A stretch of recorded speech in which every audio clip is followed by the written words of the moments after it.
Boa noite. O Jogo do Poder está no ar. O nosso entrevistado de hoje foi prefeito de Maceió, deputado federal, governador de Alagoas, presidente da República, Fernando Collor de Mello, hoje senador da República. Boa noite. Prazer em tê-lo aqui, viu? Muito boa noite. Muito obrigado, Celso. Muito obrigado pelo convite. Vamos falar um pouquinho desse país nosso, né? Desse Brasil nos dias de hoje. E eu começaria falando um pouquinho da infraestrutura brasileira. Isso me preocupa demais, né? Eu acompanhei lá atrás, quando da sua presidência da República, aquela declaração de que os carros brasileiros eram verdadeiras carroças. E isso fez com que a indústria nacional se movimentasse, né? A gente lembra que os carros importados tinham 4 mil itens, os carros que a gente exportava para o exterior, principalmente para o mundo árabe, tinham 4 mil itens a mais do que tinham os carros nacionais. E isso fez uma revolução na indústria nacional, inclusive durante o seu governo, uma abertura para que os carros fossem importados, porque a gente tivesse realmente um desenvolvimento. A gente estava ficando para trás, e eu faço uma comparação grande em relação à Argentina, que ficou para trás, e até bem pouco tempo eles tinham aqueles Falcon, que eram da década de 60, ainda fabricados na Argentina. Como é que fica hoje essa questão da infraestrutura, já que nós temos um país que cresceu, se desenvolveu, né? Hoje é reconhecido, respeitado pelo mundo, mas não tem infraestrutura. Não tem portos, não tem aeroportos, não tem estradas, ferrovias nem se fala. Bom, muito boa noite mais uma vez. Você lembrou bem uma questão que remete a alguns anos passados, quando da abertura comercial promovida quando eu era presidente da República. E essa frase, os carros são as carroças, ela ocorreu num debate de que eu estava participando em Bonn, na Alemanha, antes de tomar posse, depois de eleito. Então eu disse para ele, olha, antes de o senhor colocar em dúvida o que eu estou dizendo que irei fazer, em termos de abertura comercial e tal, assim assado, o senhor comece a fabricar no Brasil carros. Aí ele disse, mas eu já fabrico. Eu falei, não senhor, o senhor fabrica carroças, que os seus carros são umas porcarias, os seus carros, todo o maquinário que o senhor envia para o Brasil são maquinário que já não são utilizados em nenhuma das suas fábricas pelo mundo. Então o senhor começa a fabricar carros, porque agora o senhor vai ter que competir com a abertura comercial que eu irei fazer, com carros de muito melhor qualidade. E naquela época nós tínhamos 4 montadoras e 26 modelos de carros. Hoje nós temos cerca de 40 montadoras e 500 modelos de carros. Ou seja, carros para todo e qualquer gosto, né, para todo e qualquer preço e com tecnologia embarcada de muito boa qualidade. Enfim, a abertura comercial que foi feita naquela oportunidade naquele momento, deu oportunidade ao Brasil de se mostrar ao mundo como um parceiro confiável, como um parceiro, né, que gostaria, como está hoje, participando das grandes correntes de comércio internacional. E a questão da nossa infraestrutura? Esse é um grande problema. Quando o presidente da Comissão de Infraestrutura do Senado Federal, há 2 anos passados, nós fizemos uma série de audiências públicas para tentar detectar, com os índices elevados de crescimento que o Brasil estava alcançando, de 6%, 7% ao ano, onde estavam os principais gargalos da nossa infraestrutura. Porque nós percebíamos que ela não estava preparada para acompanhar essa taxa de crescimento elevada do Brasil. E qual foi a nossa surpresa quando, ao final dessa série de audiências públicas e debates, nós chegamos à conclusão de que o principal gargalo se encontrava na falta de mão de obra especializada. Ou seja, o Brasil não dispunha de pessoal tecnicamente preparado para atender a demanda do mercado. Não somente, não estou falando daqueles que cursam universidade e tem curso universitário, mas também dos técnicos, do curso de nível médio, técnicos de nível médio. Então o Brasil, por exemplo, engenheiros, metade dos alunos que ingressavam no curso de engenharia deixavam o curso de engenharia, metade deles, né, antes de concluir, deixavam pela metade. Parte deles porque não conseguiam acompanhar a matemática, em função da deficiência do ensino médio. Do primeiro e segundo, antigo primeiro e segundo grau, ensino fundamental e ensino médio. Ensino médio.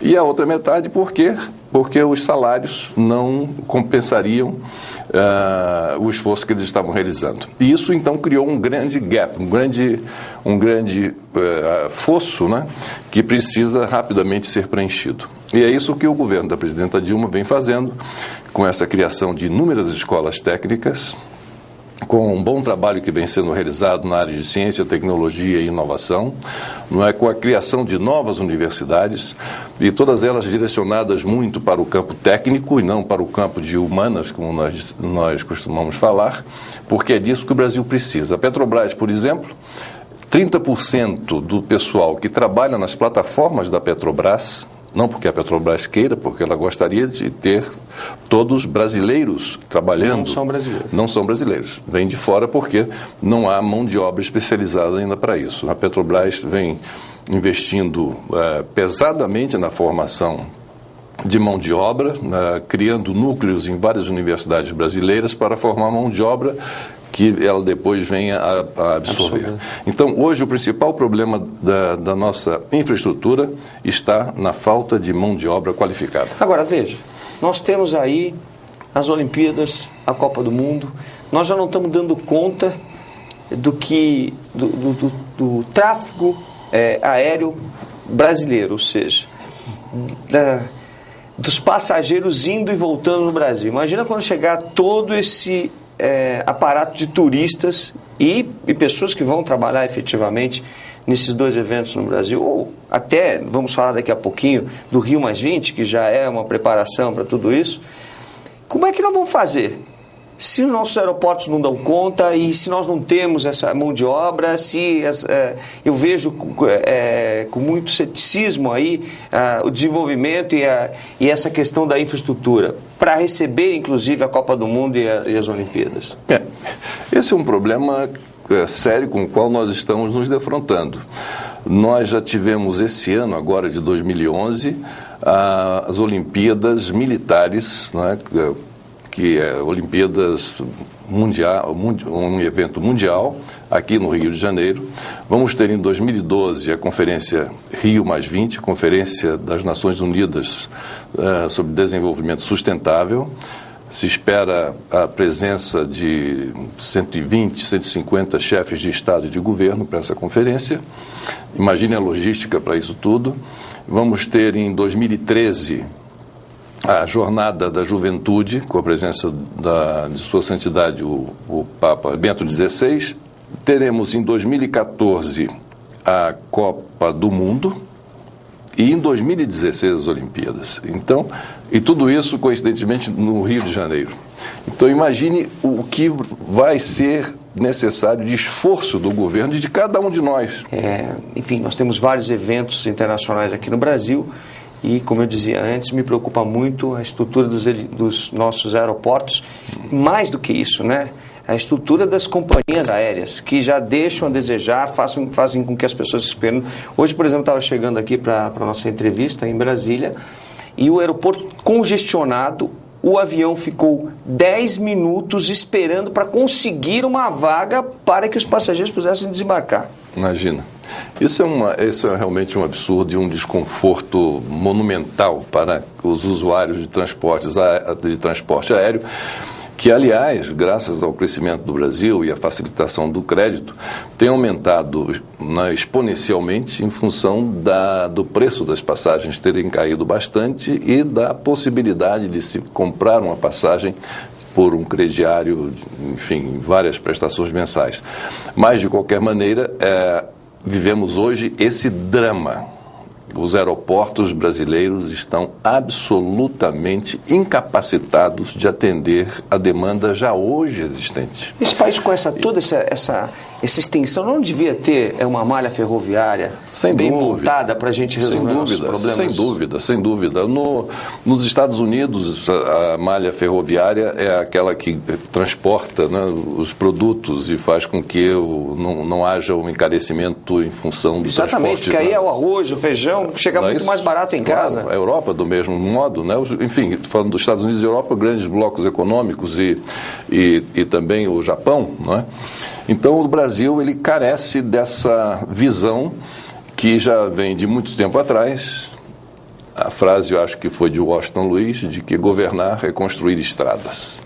Então, e não construir ferrovias. Não é? Então se criou essa coisa maniqueísta de que, bom, vamos fazer a estrada e asfalto, né? Então há uma deficiência muito grande no transporte ferroviário, no transporte também hidroviário. O Brasil cortado por rios, né, e que são agora que está se pensando nisso. O Tietê era um rio navegável. Exatamente. Né? Pelo Tietê se alcançava o Rio Paraná, imagina. E hoje a gente não consegue utilizar essa linha de hidrovias.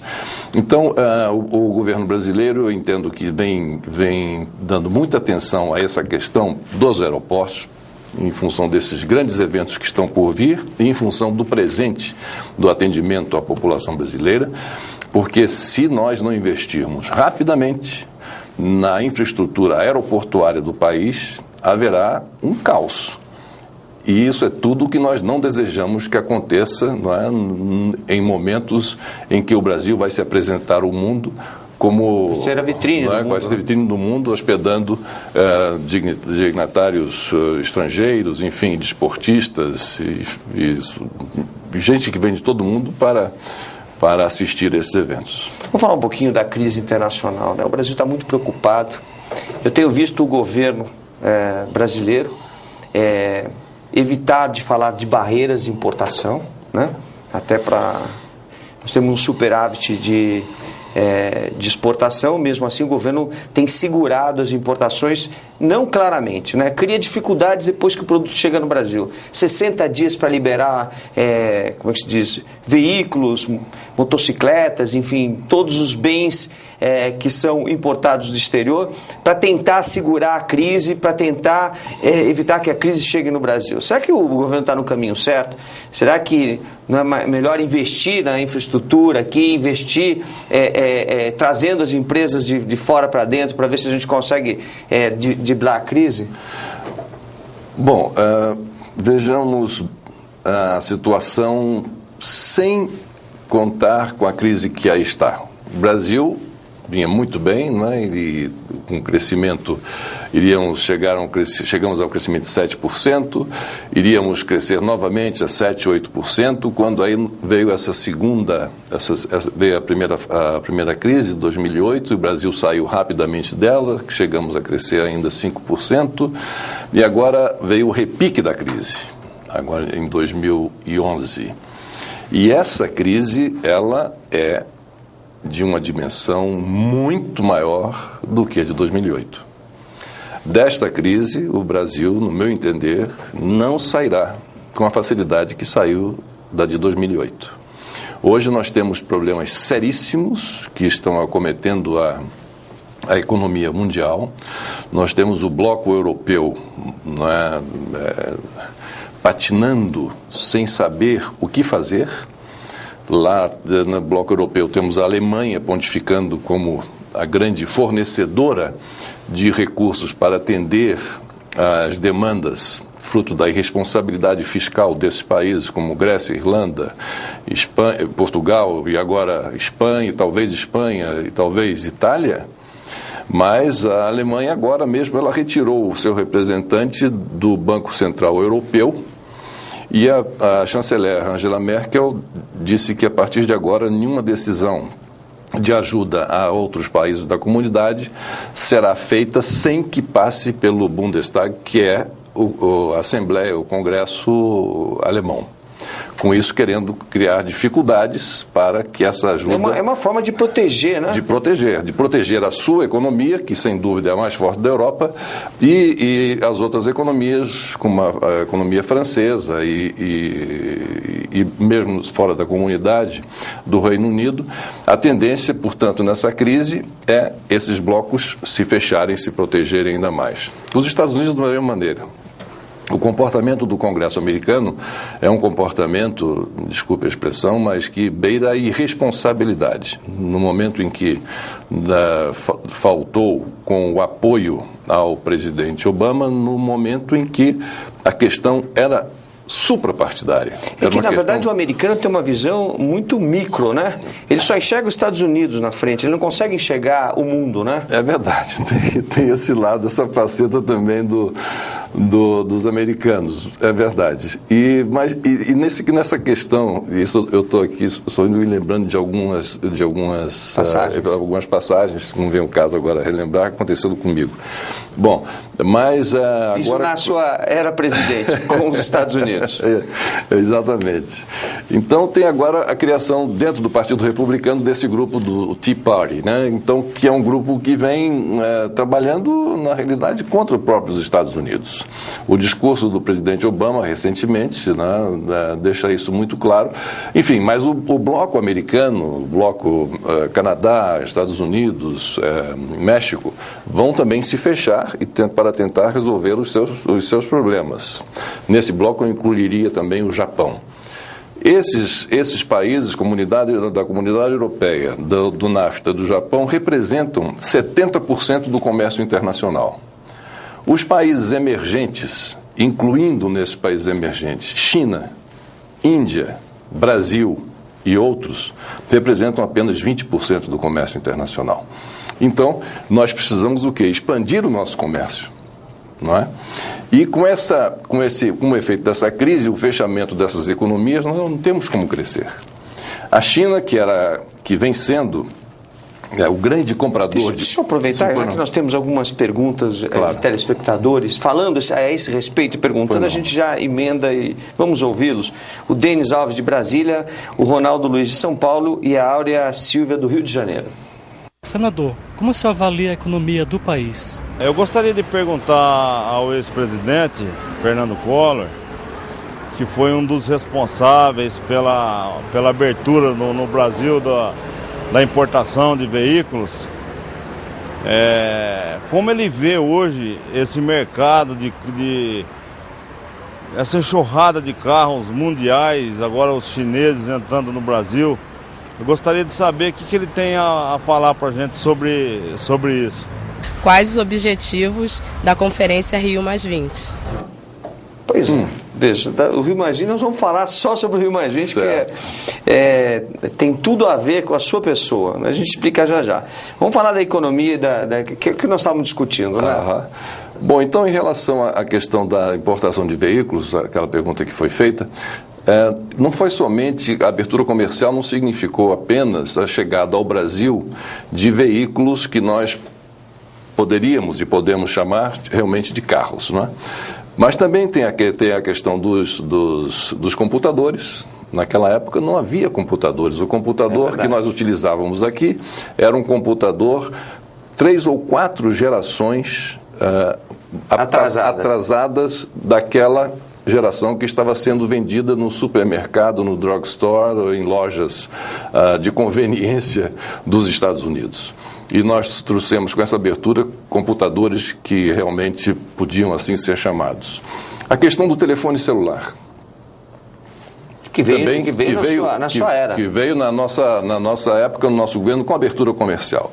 Então, vejamos só hoje, nós podemos nos imaginar saindo de casa, sem termos tido acesso antes de sair de casa ao computador e sem sair de casa com o celular no bolso para fazer as chamadas que nós temos que realizar para adiantar a nossa agenda? Então, foram avanços realmente muito importantes.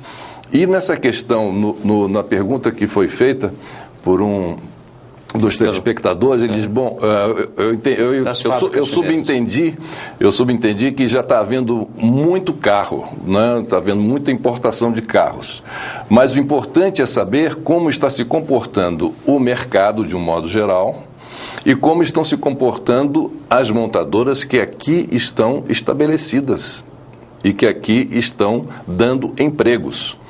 Então, essas montadoras que eu disse, quando assumi eram 4 montadoras ou 5, né, hoje são cerca de 40 montadoras, não é? Se essas montadoras estão convivendo bem, e estão, com os carros importados. Essa questão da China... Eu fico imaginando o poderio de mão de obra dos chineses, né? E você me dizia que a China hoje tem 200 mil homens trabalhando na África, né? São técnicos trabalhando na África. Vamos recordar um pouquinho, vamos contar essa história da África e vamos chegar na abertura, porque eu fico imaginando se um dia os chineses resolverem invadir um país, né? 1 bilhão e 200 milhões de pessoas sem arma, sem uma arma na mão, simplesmente caminhando, entrando num país. Ninguém consegue conter. Na realidade, 1 bilhão e 300 milhões de chineses, a população é 1 bilhão e 300 milhões. É uma enormidade. E na questão da presença da China em África, é algo também impressionante, porque o continente africano tem 54 países. Em 48 países, a China está presente com algum tipo de obra sendo realizado, né? E tem esse episódio que você se referiu e pediu para que eu contasse de uma conversa entre o Deng Xiaoping, que foi o grande idealizador de economia, né, implantado na China, com o então presidente americano Jimmy Carter, né? Então o presidente Jimmy Carter chegou para o Deng Xiaoping e disse: olha, nós queríamos abrir linhas comerciais para os seus produtos serem trazidos para os Estados Unidos, mas nós gostaríamos que o seu governo fizesse algum aceno em relação à questão dos direitos humanos. Que tal se fosse permitido o direito de ir e vir dos chineses? Isso já seria um sinal muito bem entendido por nós no Ocidente. Ou seja, os chineses poderem sair da China. Poderem sair da China e, enfim, e voltar se quisessem. E aí o Deng Xiaoping disse assim: tá bom, presidente, a ideia é muito boa, vamos fazer um teste. Durante 30 dias eu vou abrir as fronteiras da China. Eu queria saber do senhor apenas o seguinte: para onde eu enviarei cerca de 100 milhões de chineses que eu imagino irão querer sair do nosso país para, por curiosidade, conhecer outras plagas? O senhor quer que eu envie para os Estados Unidos, que eu envie para a Europa? 100 milhões de chineses nos Estados Unidos. Acaba com a economia americana. Então, essa é uma outra fonte de poder que antes nós, conceitualmente, não tínhamos nas nossas apreciações, né? Como fonte de poder, nós tínhamos o país que tem poder militar, bélico-militar, né? O poder financeiro e o poder do conhecimento. E agora tem essa quarta fonte de poder, que é o da população. E como você disse, imagine se os chineses começarem a sair e começarem a andar pela Ásia, pela Europa, o que pode acontecer, não é? De modo que essa é uma questão muito importante. A China hoje é o principal parceiro comercial do Brasil. A China hoje, aí vem em relação à pergunta que foi feita pelo telespectador, vem agora com esses carros, como nós estávamos conversando, e você me informava, né, de carros que serão trazidos pelos chineses com um preço extremamente competitivo, e nós temos que defender. Porque até agora nós só tivemos coreanos, né? Exatamente. E agora vem os chineses. E agora vem os chineses, mas o fundamental na China é que a China, embora seja nosso principal parceiro, ela vem causando um problema que nós temos que resolver, que é a desindustrialização do país e, consequentemente, o desinvestimento que está havendo no país. Provavelmente essa roupa que nós estamos usando aqui foi fabricada na China, porque a indústria de confecção no Brasil, simplesmente, os empresários foram para a China e fizeram sociedades na China e pararam de fabricar no Brasil. Isso aí é um processo que está nos preocupando muito, e a própria presidenta da República, né, outro dia, numa declaração que deu, ela foi muito enfática na defesa da indústria brasileira. Então é algo que nós temos que, com muito cuidado, com muito tato, mas com muito vigor, né, nós temos que encarar esse problema, que é o problema da desindustrialização que está sofrendo o Brasil em função da concorrência de produtos importados. Em relação à economia brasileira, em função dessa crise que nós estamos vivendo, nós estamos bem preparados. Acho eu que as medidas que o governo vem adotando são medidas que estão na direção correta. A única dúvida que eu tenho é se nós estaremos preparados para um longo período de recessão que virá pela frente. Recessão na comunidade europeia, recessão nos Estados Unidos e no Japão. E os reflexos dessa recessão na nossa economia. Se a recessão for muito longa, será que nós teremos fôlego para acompanhá-la? É uma boa pergunta que fica para ser respondida nos próximos meses e nos próximos 2 anos. Veja, temos tanta coisa para falar e não sei se vai dar tempo de nós falarmos tudo, mas vamos falar. Hoje a presidência da Comissão de Relações Exteriores e Defesa Nacional do Senado está nas suas mãos. E as pessoas estão preocupadas, né? Preocupadas com a questão do sigilo dos documentos, né? Com a questão da compra dos caças. E nós temos uns telespectadores que querem fazer algumas perguntas. Vamos ouvi-los. É a Sueli Matos de Brasília, o Alex Campos de Brasília também e o Vandenir Pereira do Rio de Janeiro. Qual a opinião do senhor quanto ao sigilo eterno dos documentos oficiais? E o que você acha da lei da ficha limpa? Como a comissão tem discutido a compra dos caças pela FAB? Em relação à questão da lei chamada lei da ficha limpa, eu estou absolutamente de acordo. Eu acho que é um grande avanço no sentido de uma melhor qualificação da representação popular, não somente no Congresso Nacional, mas nas diversas câmaras legislativas e também nas prefeituras municipais e governos estaduais. Portanto, é um avanço muito importante.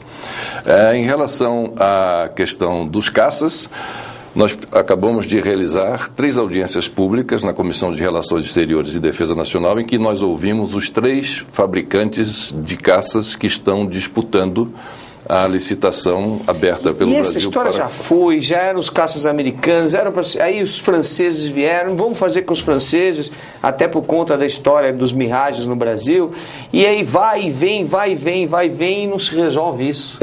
E não se resolveu, basicamente, Celso, nesse tempo, em função da crise, não é? Porque, naturalmente, o governo brasileiro teve que apertar mais o cinturão, não é? E segurar a compra, que é uma compra grande, né? Uma compra grande. Hoje está em quanto isso? Isso seria uma compra de cada um desses caças, um pelo outro, sai por volta de 100 milhões de euros. Né? Se a gente estiver falando em 50 caças, vamos dizer, números redondos, são na primeira fase, são aí quantos? São 5 bilhões de euros, não é isso? São cada 10 seria 1 bilhão. Não é? Então, é uma compra muito grande, se bem que é uma compra financiada em bem longo prazo, não é? Todas as propostas desses que estão disputando, que são os franceses, os suecos e os americanos. Então, todos eles têm vantagens e desvantagens. Agora, o que o Brasil... O que quer é transferência de tecnologia, é isso? Esse é que é o ponto. Esse é que é o ponto em que o governo brasileiro está muito atento. E eu acredito que ele está correto. Porque o que o Brasil precisa na compra desses caças ou de qualquer outro equipamento com tecnologia é que haja, junto com essa compra, a transferência dessa tecnologia, para que nós não fiquemos na mão deles. Na sua opinião, dos 3, é complicado isso, hein? Mas eu vou te colocar na parede. Na sua visão, quais são os melhores? Quem vai transferir realmente tecnologia para o Brasil? Os franceses, os americanos e os outros são os suecos. Todos os 3 nas audiências públicas estão dizendo que vão transferir. manifestaram claramente a vontade, a determinação de transferir a tecnologia. Nós precisamos saber em que termos essa transferência de tecnologia se dará. Não é?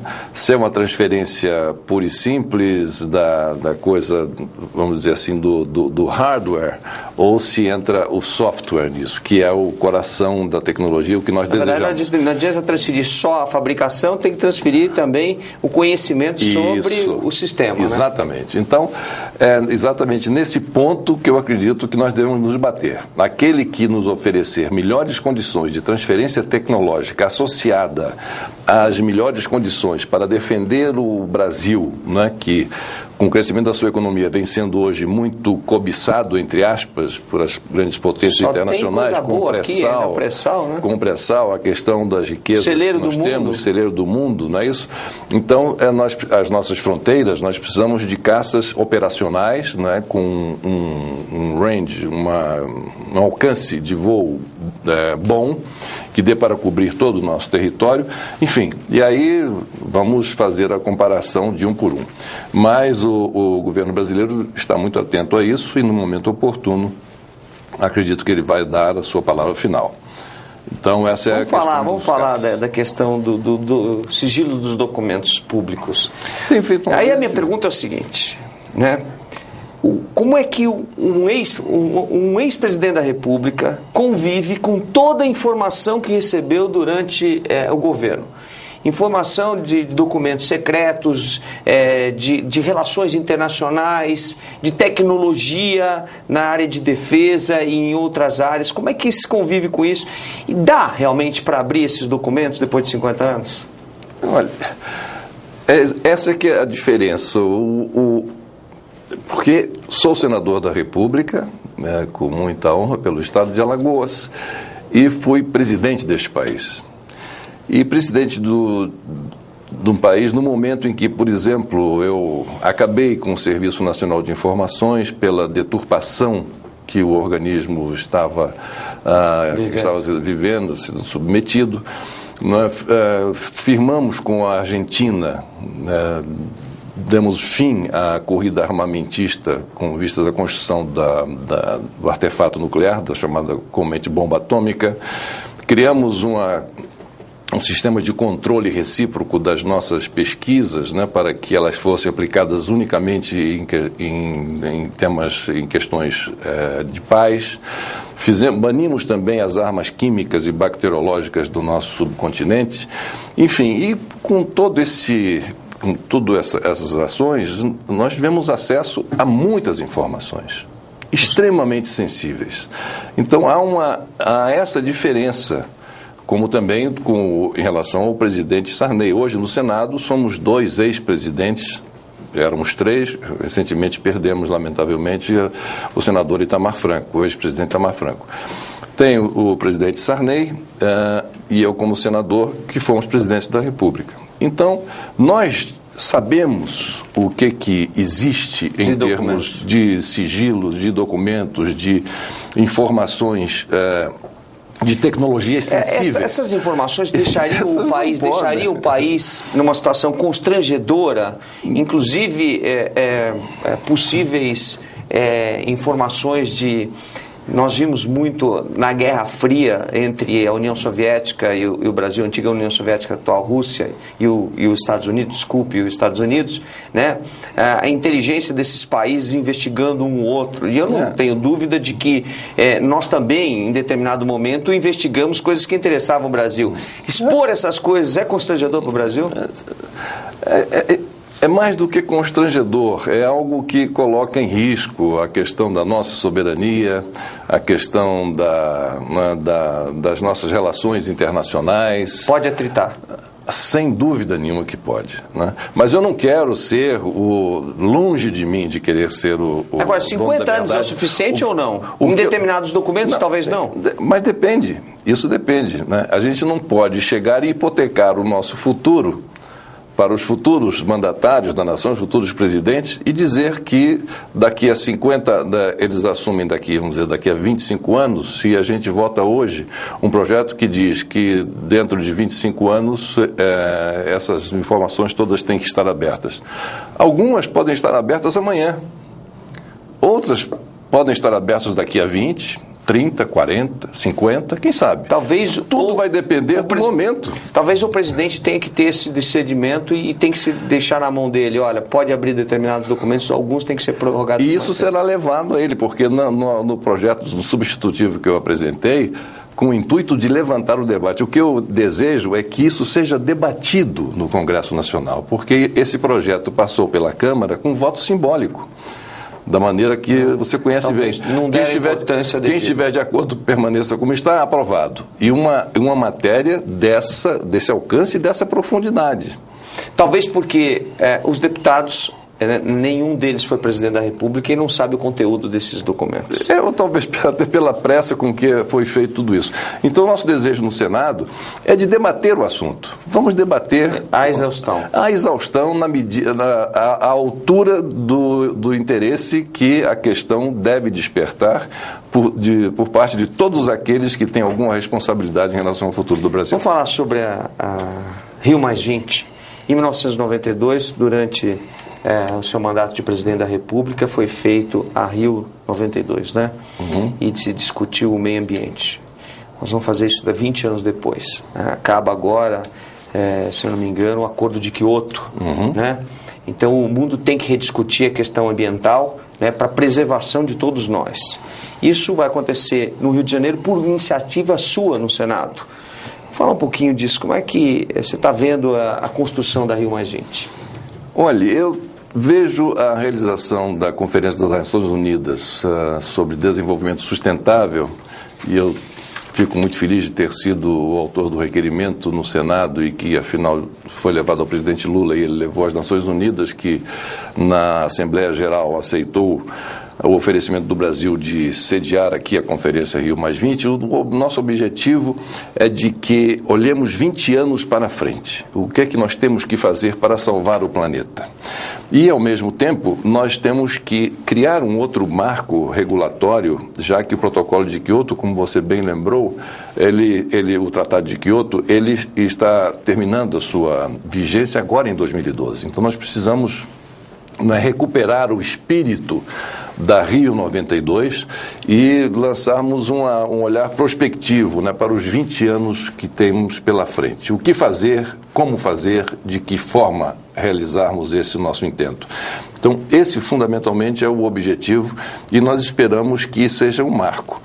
Mas para que essa conferência tenha sucesso, é fundamental, é absolutamente necessário e é indispensável que a Presidenta da República chame a si a coordenação desse processo. Chame o feito à ordem e ela própria conduza esses entendimentos. Porque sem a presença da chefe de Estado à frente de uma comissão que trate dos preparativos da Rio+20, nós não teremos muitas chances de êxito na Conferência das Nações Unidas. E o que nós desejamos é exatamente isso. É um grande sucesso porque o Brasil vai ser protagonista, não é? Que já que o Brasil está na vanguarda na discussão das questões ambientais, o Brasil será o protagonista durante a realização da Conferência Rio+20. E para isso a presidenta precisa estar à frente, na vanguarda, levando essa bandeira e esse estandarte adiante. Para encerrar o programa, nós estamos encerrando agora duas coisinhas rápidas.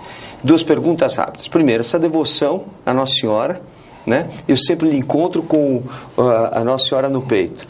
E o que o político, o homem Collor de Mello, mudaria se tivesse que voltar atrás ou não mudaria?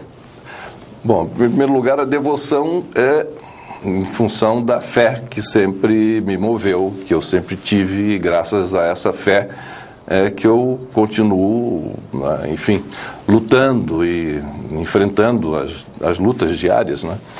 E a fé, para mim, como para qualquer um de nós, que os telespectadores sabem que ter fé é condição indispensável para que nós possamos alcançar os nossos objetivos dentro.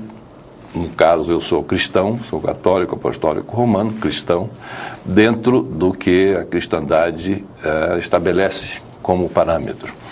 Em relação voltando lá atrás, há 20 anos atrás eu estava com 40 anos de idade.